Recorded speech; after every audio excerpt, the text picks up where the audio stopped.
Okay, so we have the theorem of all triangles. But before that, let me actually explain this, because what I'm going to say now, it will actually make you to be confused. But let me explain this. We have interior angles and we have exterior angles. So interior angles, they are angles inside a triangle. Interior, that in at the beginning of the term interior, take it as if it's inside. Then exterior angles are angles that are outside the triangles, but we're going to actually explain that. So let's say we have a triangle like this, triangle A, B, and C. What you must know is that if we have an angle here and an angle here and an angle at C, when we add angle A and when we add angle C and angle A, B, and C, they must actually give us 180. So that's the theorem of all the triangles. So when we add angle A, angle B, and angle C, they must give us 180. Then what's the reason? The reason is sum of angles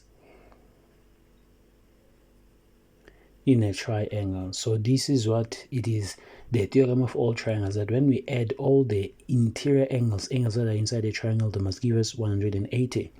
So the term sum here,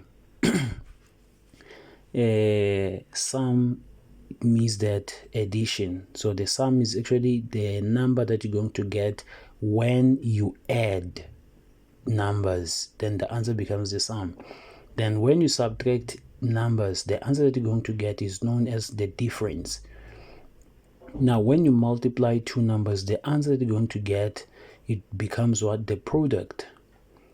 Then when you divide two numbers, the answer that you're going to get is known as an answer, but it is actually a quotient in mathematical language. I hope that makes sense. Okay, now I hope that makes sense. And the number that you're going to get when you divide becomes the quotient. So that's very, very important.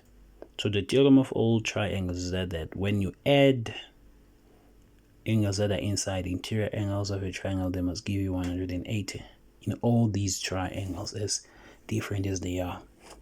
So right now I'm going to actually talk about maybe two triangles here, then we continue. So we have an angle known as an isosceles triangle.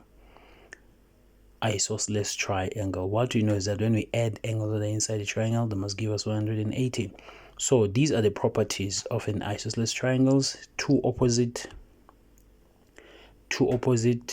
sides are equal. Two opposite sides are equal. So it's very important for you to know these properties.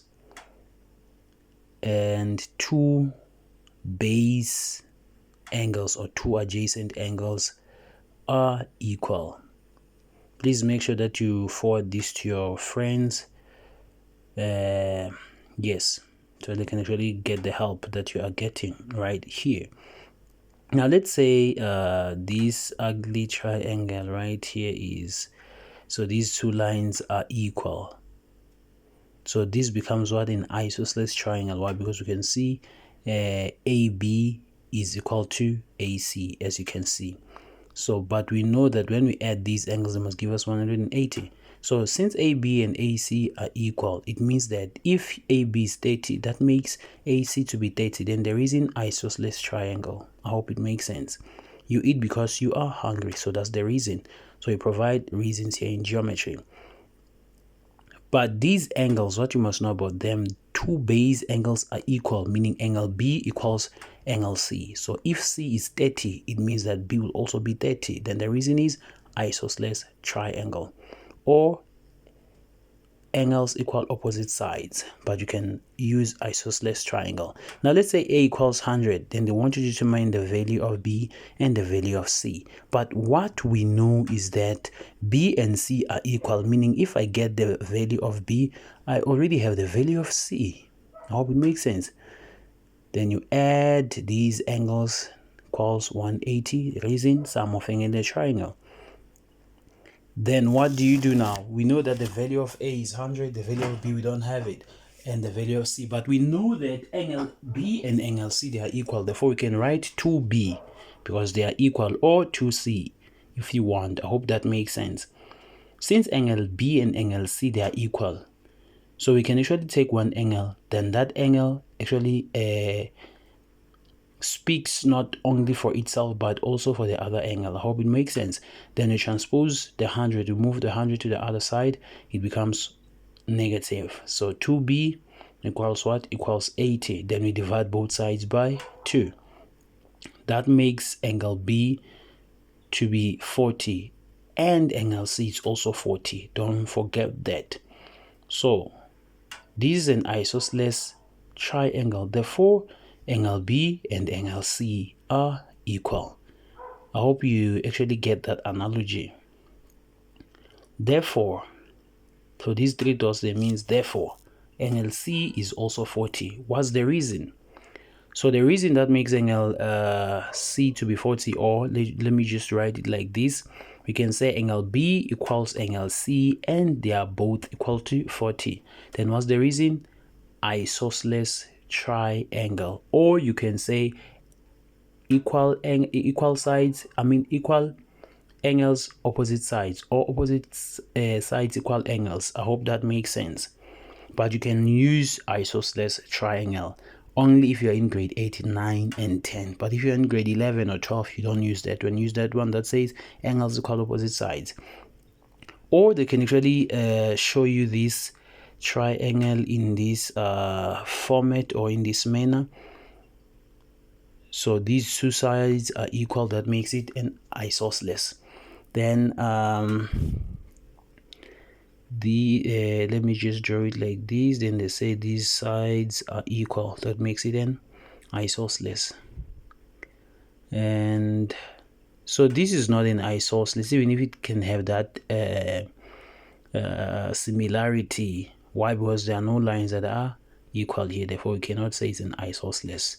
It can actually have the same picture, but doesn't mean that we must say it's an isosceles or the same shape. We must see two lines that are equal. I hope it made sense. Now we have a triangle known as an scalene triangle. A scalene triangle. This is a useless triangle. No angles are equal. No sides are equal. The way it's so useless, that's why I'm writing so fast so that I can finish. No sides are equal. It's just a triangle with a B with an ugly shape. But what we know about it, since it is a triangle, is that the sum of interior angles are equal. So here there's nothing equal. So this side is not equal to this, and it's not equal to that one. So there's nothing here that is equal. But when we add the angles, since they are not equal to, we must actually get what? 180, because that's the theorem for all triangles. I hope you understood there. So what's left now is for you to actually like the video and to share it to your friends.